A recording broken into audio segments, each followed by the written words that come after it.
बहुत समय पहले की बात है। एक छोटे से पहाड़ी गांव में एक बूढ़ा आदमी हरिदास रहता था।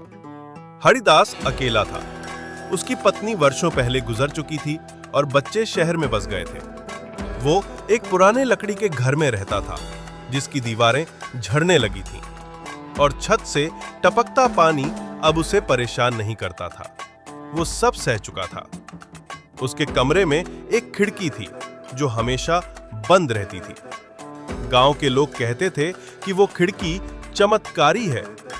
बच्चे डरते थे उस खिड़की के पास जाने से और बड़े बूढ़े तो उसका जिक्र तक नहीं करते थे। लेकिन असल में उस खिड़की के पीछे क्या था, कोई नहीं जानता था, सिवाय हरिदास के।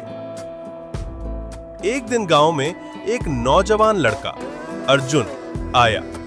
उसे पुरानी चीजें और रहस्य खोजने का बड़ा शौक था। जब उसने चमत्कारी खिड़की की कहानी सुनी तो उसकी जिज्ञासा जाग उठी। वो हरिदास से मिलने गया और विनम्रता से बोला, बाबा, क्या मैं आपकी खिड़की देख सकता हूं? हरिदास मुस्कुराया, जैसे वो इसी क्षण का इंतजार कर रहा हो। उसने अर्जुन का हाथ पकड़ा और उसे उस कमरे में ले गया। ध्यान से देखना, हरिदास ने कहा और धीरे धीरे खिड़की खोली। अर्जुन की आंखें चौंधिया गईं। खिड़की के बाहर कोई साधारण दृश्य नहीं था। वहां तो एक अलग ही दुनिया थी। नीलापन, बिखरी हुई झीलें, उड़ते हुए पहाड़, चमकते हुए पक्षी और सुनहरी घास के मैदान, सब कुछ जादू जैसा था। ये क्या है बाबा? अर्जुन ने हैरानी से पूछा। हरिदास बोला, ये खिड़की किसी और दुनिया की नहीं, तुम्हारे अपने मन की खिड़की है। जब दिल साफ हो, मन में उत्सुकता और नजर में अच्छाई हो, तभी ये दुनिया दिखती है। बाकी लोग डरते हैं, इसलिए उन्हें बस बंद खिड़की ही दिखती है।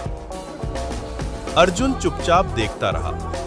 वो समझ गया था, चमत्कार बाहर नहीं, हमारे देखने के नजरिए में छिपा होता है। उस दिन के बाद अर्जुन ने गांव में कई बच्चों को वो खिड़की दिखाई और धीरे धीरे कई लोगों की दुनिया बदल गई। लोग अब और खुले दिल से सोचने लगे, कल्पना करने लगे और जीवन को नए तरीके से देखने लगे। हरिदास ने अंत में अर्जुन से कहा, बेटा, अब ये खिड़की तुम्हारी है, इसे